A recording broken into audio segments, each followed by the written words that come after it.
Hello everyone, myself Siddharth Sherpa, back again with today's SST classes. So, we were discussing French Revolution and we had covered the main aspects of French Revolution. It was fully completed, but there were certain themes in the chapter. Chapter में कुछ ऐसे themes है जिसको हम लोग अलग से देख रहे थे. Mostly, the first part was the women. So, did women have revolution? हम लोग ने देखे थे, but हम लोग ने क्या देखे थे कि जो हम लोग पढ़ चुके वही स्लाइड्स है, थोड़ा उसमें रिकॉल करते हैं.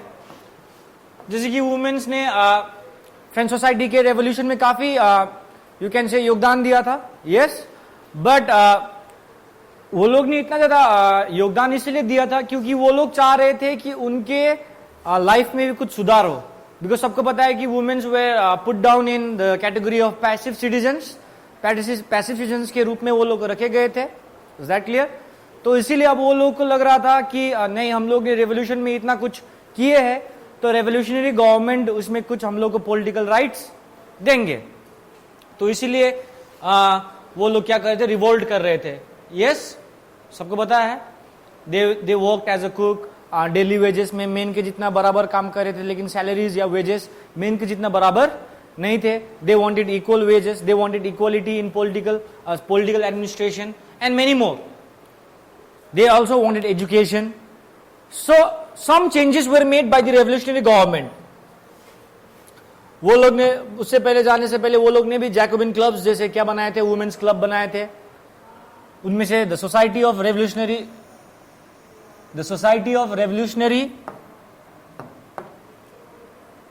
रेवोल्यूशनरी एंड रिपब्लिकन वुमेन सबसे इंपॉर्टेंट था. ये याद रखना, ये नाम. ठीक है. तो लेकिन 1791 के जो तुम लोग को पता है, जो 1791 में जो पहला कॉन्स्टिट्यूशन लिखा गया था फ्रांस का, उसमें वो लोगों को पॉलिटिकल राइट्स नहीं मिले. They were reduce to passive citizens. Passive citizen में विदाउट वोट, या you can say no voting rights. Voting rights नहीं थे वुमेन्स के लिए. तो पैसिव सिटीजन में तो वो लोग इतना कुछ उम्मीद कर रहे थे क्योंकि वो लोग ने कुछ योगदान दिया था रेवोल्यूशन में. कहा जाए तो बैस्टिल का फोर्ट तोड़ते समय सबसे शुरुआत वुमेन्स ने ही किए थे. लेकिन उसके बावजूद भी वो लोग पैसिव सिटीजन्स में रखा गया. लेकिन उसके बावजूद भी कुछ चेंजेस आए थे, जैसे कि स्कूल्स बना दिए गए. सारे गर्ल्स को कंपलसरी मैरिज अपने मर्जी से कर सकते हैं. डाइवोर्स भी लीगल बना दिए मेल एंड फीमेल के लिए. ठीक है. Now they could be train for jobs. Artist बन सकते थे और छोटे छोटे बिजनेस रख सकते थे. लेकिन क्या यहां पे वुमेन्स का जो पॉलिटिकल स्ट्रगल था ये खत्म हुआ? नहीं. ये लोगों को बहुत सारे सुधार तो मिले लाइफ में, but they did not get any political rights. हल्के से सुधार आए, but they were not given any political rights. The main thing what women were seeking was political right or political freedom. They also wanted some stake in the government. वो लोग भी चाह रहे थे कि गवर्नमेंट में कुछ अपना हाथ हो. हाथ नहीं, ऐसे नहीं, मतलब they wanted their मतलब सहयोग हो. ठीक है. They wanted to form a government with their consent. यानी कि वो लोग भी चाह रहे थे कि जो सरकार बन रही है उसमें वो लोग भी वोट दे और वो लोग भी चूज कर पाए गवर्नमेंट. हो सके कल के दिन में एक फीमेल को भी एक लीडर बनने का मौका मिलना चाहे. अब तुम लोग सोच रहे हो 1791 का बात है, अब देखो आगे क्या होता है. इससे आगे हम लोग को पढ़ना था ना. तो डिड वुमेन हैव, बट अब हम लोग ने देखे वो लोग के मैंने इससे पहले के स्लाइड में हमने यहाँ पे लिखा है, इतने सारे चेंजेस आने के बाद भी क्या तुम लोगों को लगा कि पॉलिटिकल इक्वालिटी के लिए वुमेन का स्ट्रगल यहीं पे खत्म हुआ? नहीं, खत्म नहीं हुआ. अब देखो क्या होता है कि women's struggle for equal political rights however continued. That means struggle for equal political rights however continued. भले ही ये लोगों को छोटा मोटा आजादी मिल गया, कुछ छूट मिल गए, कुछ प्रोविजंस मिल गए, कुछ सहूलियत मिल गए, लेकिन पॉलिटिकल राइट्स नहीं मिला था. सो जैसे तैसे करके वो लोग ने पॉलिटिकल राइट्स आगे, मतलब पॉलिटिकल राइट्स के लिए स्ट्रगल आगे बढ़ाते गए. वो लोग अपना struggle, they wanted political rights. During the reign of terror, the new government issued laws ordering closure of womens club and banning their political activities. So यहां से जाने से पहले तुम लोग एक चीज समझो, ये जो पॉलिटिकल राइट्स का डिमांड था वो 1791 से ही शुरू होकर आया था, या यू कैन से 1789 के रिवॉल्यूशन के बाद ही, ठीक है, इज दैट क्लियर? तो क्या हुआ कि अब 1791 के कॉन्स्टिट्यूशन ने तो नहीं दिया था, 1791 के कॉन्स्टिट्यूशन ने क्या दिया था, केवल ये अधिकार दिए थे वुमेन्स को, ठीक है, सोसाइटी के लेवल में ये अधिकार दिए थे। लेकिन रेन ऑफ टेरर में क्या हुआ था, रेन ऑफ टेरर में इसलिए रेन ऑफ टेरर ये कहा जाता है क्योंकि यू कैन से जैकोबिन क्लब्स जो थे या मैक्सिमिलियन रोबेस्पियर जो थे, उन्होंने सारे पॉलिटिकल क्लब्स को बैन किए थे, नॉट ओनली वुमेन। याद है सबको कि they did not only ban the political clubs of men but Jacobin clubs और you can say the convention banned the clubs of womens also, ठीक है, यानी कि वुमेन्स का क्लब को भी वो लोग ने क्या किया, बैन किया गया। और वह जितने भी पॉलिटिकल एक्टिविटीज वुमेन कर रहे थे वो सबको क्या कर दिया, बैन, मतलब इट इज इलीगल अब, because he wanted to control this public, he wanted to control the society, so to control the society he had to control all these institutions, नहीं तो कल के दिन में यही इंस्टीट्यूशन क्या करता, आवाज उठाता। इसीलिए वुमेन्स को भी उसी रेन ऑफ टेरर में क्या हो गया, बैक स्टैब, यानी कि धक्का लग गया वो लोग का पॉलिटिकल कंडीशन को, कि वो लोगों को भी क्या करना पड़ा, अपना पॉलिटिकल क्लब्स क्या करना पड़ा, बैन करना पड़ा। अब that is many prominent women where arrested and a number of them executed. अब यही एग्जीक्यूटेड कहां पे किया होगा बताओ, गुलेटाइन, देवर गुलेटाइन। अब यहां पे प्रोमिनेंट वुमेन का बात हो रहा है, we are talking about prominent women, will learn about some of the most important women who have struggled for universal suffrage, you can say right to vote for every citizen. अब men को तो मिल रहा था, main में भी सबको नहीं, universal means everyone should get, yes, चाहे रिच और poor, we talk in political science, yes, rich और पुअर, हायर कास्ट और लोअर कास्ट, यस, मेल और female, they have the voting rights, equal voting rights. ऐसा नहीं कि mail का ज्यादा हो फीमेल का कम हो, नहीं, they wanted political rights, okay, that means सबसे बड़ी चीज वोटिंग राइट्स चाहिए था भाई। Women's movement for voting rights and equal wages continued through the next 200 years in many countries of the world। अब 1789 से जोड़ो, उसमें 200 साल और जोड़ो तो कितना होगा, 1946 के करीब मिला होगा, एवरेज बता रहे 1946, यस 1946, यानी कि 1946 और 1789 कहां, सोच सकते हो बात, यानी कि 200 साल लड़ने पड़े हैं वुमेन्स को क्या करने के लिए, वोटिंग राइट्स हासिल करने के लिए, यानी कि universal adult franchise for women, यानी कि यूनिवर्सल एडल्ट सफरेज मूवमेंट भी बोल सकते हैं, not only in France but in many parts of the world, जहां पे वुमेन्स को क्या मिला था, वोटिंग राइट्स मिला था। So today's homework will be which country was the first to give women the voting rights, that will be a homework, so you all do that, you can search it and you can send the answers. So the example of political activities of French women during the revolutionary years was kept alive as an inspiring memory। यानी कि जो political activities जो French women ने किया था revolutionary के समय पे, वो एक इंस्पायरिंग मेमोरी बनते गए वुमेन्स के लिए, not only for the womens of France but all over the world, कि yes women should get political rights, voting rights मिलना चाहिए, वुमेन्स के भी ऑफिस बनने चाहिए, ऑफिस नॉट दफ्तर एक प्रकार से, but in terms of political office they also should be representation for other people, यानी कि we practice representative democracy, yes yes, not direct indirect democracy, representative होता है, तो वुमेन्स भी एक रिप्रेजेंटेटिव के रूप में आ जाए। आज के दिन में पंचायत में रिप्रेजेंटेशन दिया गया ना वुमेन्स को, that kind of representation I am talking about। 1/3 of seat is given in panchayat in India, yes, कि 1/3 of seat is reserved for women। So उस प्रकार के ये लोग भी चाह रहे थे कि we women are equal, why are we not treated equally। देखो 200 साल तक लड़ाई चला है बेचारे, एक वोट देने का अधिकार के लिए 200 साल तक लड़ना क्या मामूली है, उसमें कितने जनरेशन गए होंगे सोचो।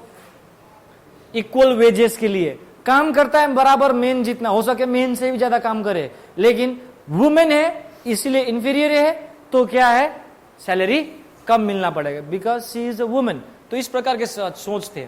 तो देखो ये एज अ मेमोरी, यानी कि ये एक यादगार लम्हे, बन के गए सारे लोगों के, जनरेशन से जनरेशन पे ये फ्रेंच रेवोल्यूशन में जो वुमेन्स ने योगदान किया है उनके बारे में मतलब ये योगदान जो रहा ये एक मेमोरी यादगार रहते गया और लोगों को इससे क्या किया, इंस्पिरेशन मिलते गया है आने वाले 200 सालों में। तो it was finally in 1946 that women in France won the right to vote.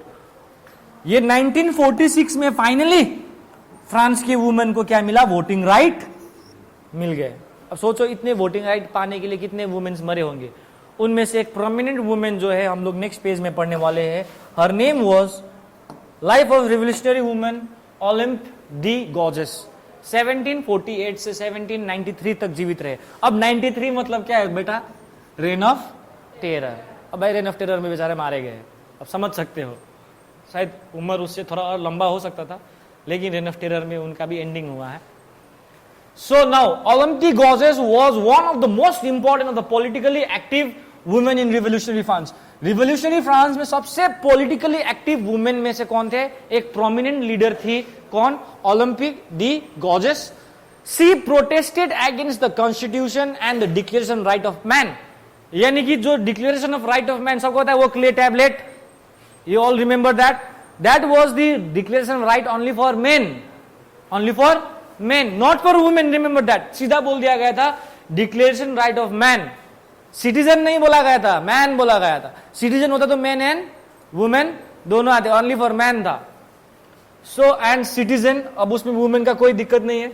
As they excluded women from the basic rights that each human being was entitled to. यानी कि यहां पे जो डिक्लेरेशन राइट में लिखा गया है, ये डिक्लेरेशन राइट ये बोलता है कि these are the natural rights of human beings.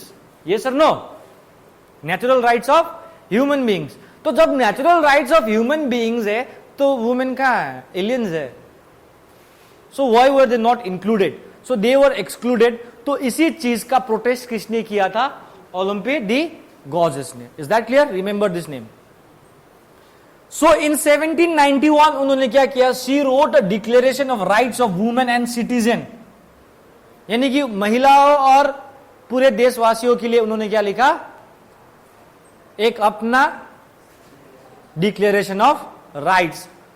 That was, उन्होंने केवल बिहाफ ऑफ द, अब देखो जो ये जो राइट्स दिया गया है वो केवल मेन को दिया गया था। उन्होंने ये she wrote declaration of rights of women and citizens, ठीक है, which she address to the queen. उन्होंने किसको बोला, क्वीन को बोला, and to the members of national assembly demanding they act upon it. तो अब 1791 में क्या हुआ कि जब डिक्लेरेशन राइट हुआ, उन्होंने इसको प्रोटेस्ट करते हुए वुमेन्स का अपना राइट डिक्लेयर कर दिए और उन्होंने ये क्वीन के जरिए हो या नेशनल असेंबली में उनको पेश किया गया और बोला कि इसके ऊपर कुछ कदम उठाने पड़ेंगे। नेशनल असेंबली को बोला कि you have to take some steps, और इस मैटर को देखना पड़ेगा सर, क्योंकि हम वुमेन भी क्या है, we are a part of a society. जितना मेन को अधिकार मिलना चाहिए उतना हम लोगों को भी मिलने का अधिकार होना चाहिए, यही था demand. Olympe de Gouges criticised the Jacobin government. अब फिर क्या होता है, नेशनल असेंबली में शायद ये बात चल रही थी, नेशनल असेंबली में बात चलते चलते 1791-92 तक तो जैकोबिन क्या कर लेता है, पावर सीज कर लेता है। तो उन्होंने जैकोबिन को भी क्या कर दिया, क्योंकि जैकोबिन ने क्या किया था, पॉलिटिकल क्लब्स क्या किया था, बैन कर दिया था। ये सब नो, जब पॉलिटिकल क्लब्स बैन कर दिए तो उन्होंने क्रिटिसाइज किया जैकोबिन गवर्नमेंट, जिन्होंने जबरदस्ती पॉलिटिकल क्लब्स जो थे वुमेन्स के उसको क्या कर दिया, बैन कर दिया। जब क्रिटिसाइज किए भाई, क्या किया था भाई, क्रिटिसाइज किया था कि भाई अब क्रिटिसाइज करने पे भी उनको क्या कर दिया गया, she was tried by the national convention which charge her with treason. Soon after this she was excluded, executed, test कर दिया गुलेटाइन उनके सर के ऊपर, ठीक है। बेचारी बस क्रिटिसाइज करने पे ही और कुछ अधिकार मांगने पे ही उसको देशद्रोह बोलेंगे बेटा। She was treated in that way, so that's why it's called reign of terror. बार बार आ रहे हम यहाँ पे फिर, क्योंकि दहशत इसीलिए था क्योंकि भाई कुछ भी करो भाई थप्पा लग जाएगा देशद्रोह का, और थप्पा लग जाएगा देशद्रोह का तो भाई मान लो कहाँ पे ले जाना है सर, गिलेटाइन में ले जाना है और सर कटवा के आना है, सिंपल सी बात है, ठीक है।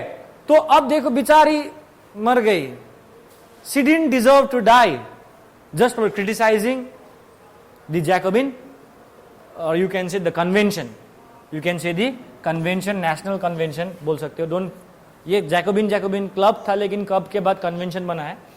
सो कन्वेंशन को क्या था, Maximilien Robespierre he got angry, भाई गुस्सा आ गया, क्योंकि भाई ये लड़की हो के, एक तो लड़कियों को बहुत नीचे दिखा, लड़की हो के भाई मेरे ऊपर आवाज उठा रही है. हम बोल दिए कि जैकोबिन क्लब्स या नेशनल कन्वेंशन ने बोल दिया कि अब जितने भी पॉलिटिकल पार्टीज है, क्लब्स है देश भर में, सबको बैन करना है, चाहे मेल हो या फीमेल हो. इस पे बेचारी ने आवाज उठाई. आवाज उठाने के लिए सर भी उठाए होंगे, अब बेचारे के सर ही नहीं रहा, गुलेटाइन कर दिया. Sad thing, and this is a very bad thing to happen. So there is so now this is you can say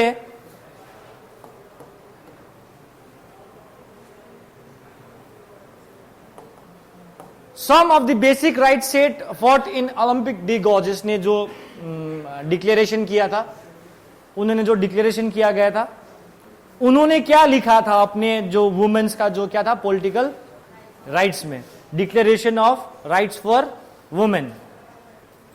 women is born free and remains equal to man in rights. अधिकार के रूप में देखा जाए तो एक women भी free पैदा होती है, जन्म लेती है, और हमेशा इक्वल रहेंगे मैन के अधिकार के साथ साथ. ये जरूरी है, and this is very important. If man, मैं सिंपल से बात बोलता हूं, everyone has the okay for in term of physicality, हो सकता है कि women they are little bit weak. आज के दिन में क्या है, और name is she did weight lifting, और Mirabai Chanu. Okay, she is a different thing. Okay, if you work hard you can be physically more strong also, it's different. But हो सकता है कि यस कि कुछ फिजिकली वीक हो सकती है, बट इट डजंट मीन कि अधिकार के रूप में मेन से पीछे है. It is the nature, it is the creation कि फेमिनिज्म अलग चीज होती है और मैस्कुलिनिटी अलग चीज होती है. But in terms of right, अधिकार, एक महिला भी आजाद जन्म लेती है, एक मर्द भी आजाद जन्म लेती है, तो भाई अधिकार में क्यों बंटवारा? why discrimination in terms of rights? So they both should get equal rights. ये इनका मानना था. The goal of all political associations is the preservation of natural rights of women and man. These rights are liberty, prosperity, security and above all resistance to oppression. तो simple सी बात है, ये line समझो ध्यान से. यहां पे क्या बोला है? द गोल, यानी कि एक उद्देश्य होता है सारे पॉलिटिकल एसोसिएशन, चाहे कन्वेंशन हो चाहे नेशनल असेंबली बना हो, उनका उद्देश्य ये होता है कि वो सारे नेचुरल राइट्स का क्या करे, प्रिजर्वेशन करे. अब जब नेचुरल राइट्स का प्रिजर्वेशन कर रहे हैं तो वुमेन एंड मैन दोनों का होना चाहिए, समझ रहे हो ना. बट यहां पे किसका हो रहा है? केवल मैन का हो रहा है. These rights are liberty, man को मिल रहा है तो वुमेन को भी मिलना चाहिए. प्रॉपर्टी मैन को मिले तो वुमेन के पास भी होना चाहिए. Security, that means not only man need security, women also need. And above all resistance to oppression, जो हम लोगों के ऊपर कोई दबदबा करता है उसके खिलाफ खड़ा रहना, रेसिस्ट करना, ये सारा लोगों का अधिकार है.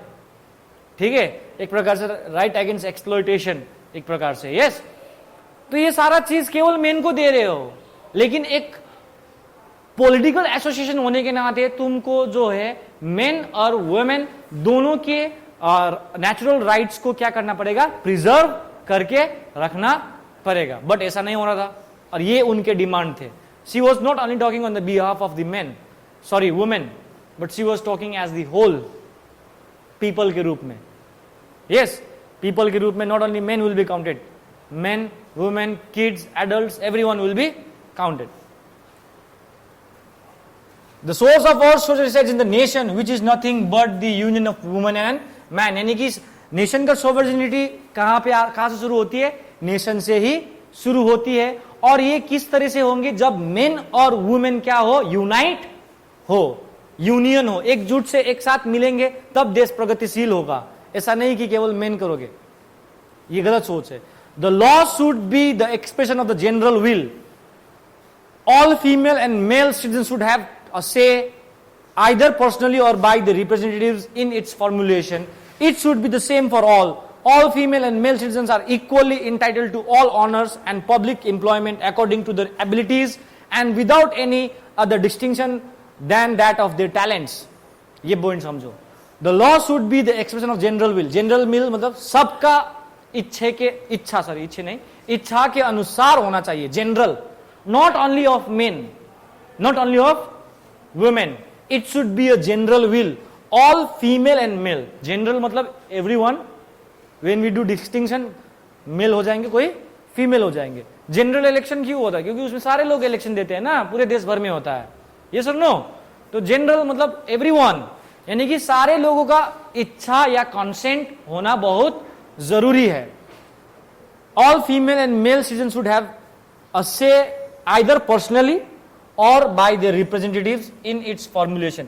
जब भी कुछ भी चीज होता है देश के लिए, नियम कानून बनता है या कुछ भी, उसमें जनरली सबका इच्छा होना जरूरी है. डायरेक्टली हो, पर्सनली हो, वुमेन का या मेन का, या रिप्रेजेंटेटिव के द्वारा हो, लेकिन दोनों का होना जरूरी है. सिंगुलरली हम लोग नहीं देखेंगे. और ये पॉइंट काफी अच्छा कहा है. And it should be the same for all. जो भी फॉर्मुलेशन करेंगे, फॉर्मुलेशन मतलब formulation of new laws and rules and regulations, ये फॉर्मुलेशन केवल मेन के लिए ना हो और या तो केवल फीमेल के लिए ना हो, सबके लिए बराबर होना चाहिए. ये point. All female and male citizens are equally entitled to all honours and public employment according to their abilities. यानी कि सारे सिटीजन्स, मेल हो या फीमेल हो, वो लोग को इक्वल अधिकार मिलना चाहिए. अधिकार मतलब ऑनर्स को मतलब क्या बोलेंगे, इज्जत मिलना चाहिए.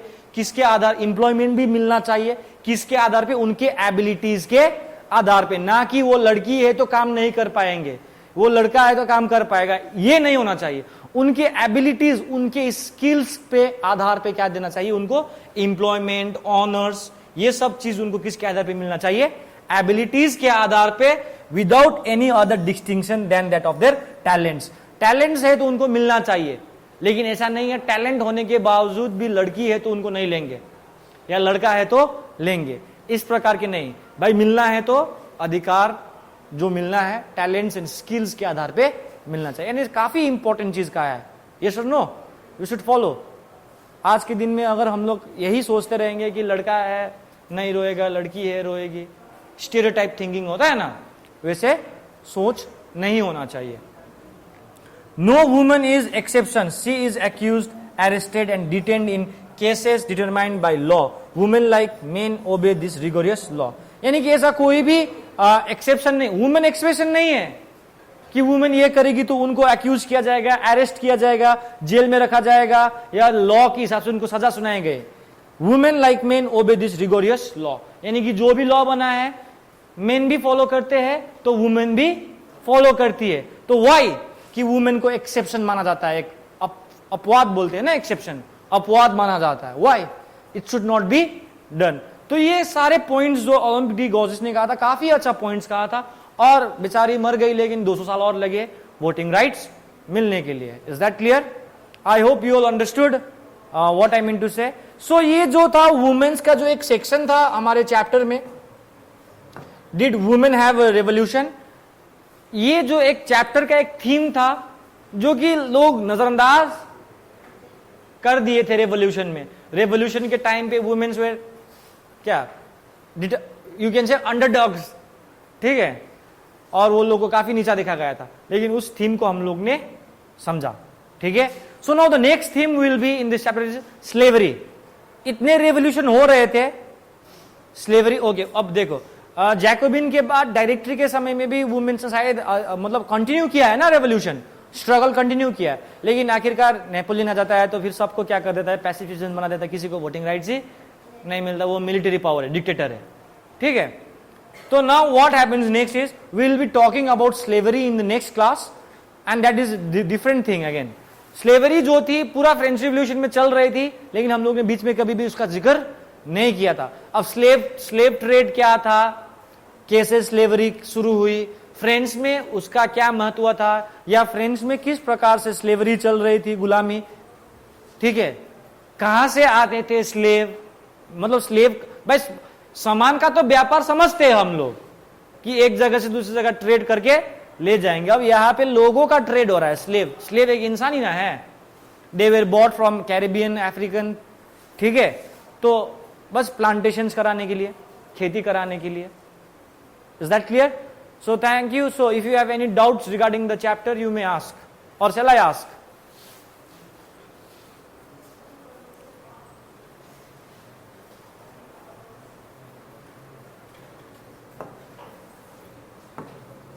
When did women of France finally got the voting rights? In which year? Remember the year, okay? Any doubt from today's class, today's topic? Come on, quick. Any doubts? If you have any doubts, you can ask. Be free.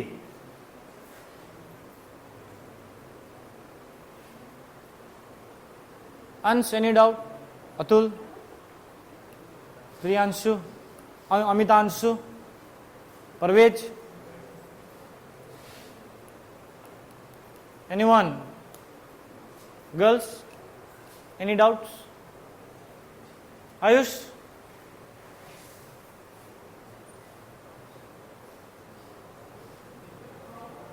So I have given you some homework. Which was the first country to give women the voting rights? So make sure you all search the answers and come. Okay? So thank you. Till then, stay safe, stay healthy.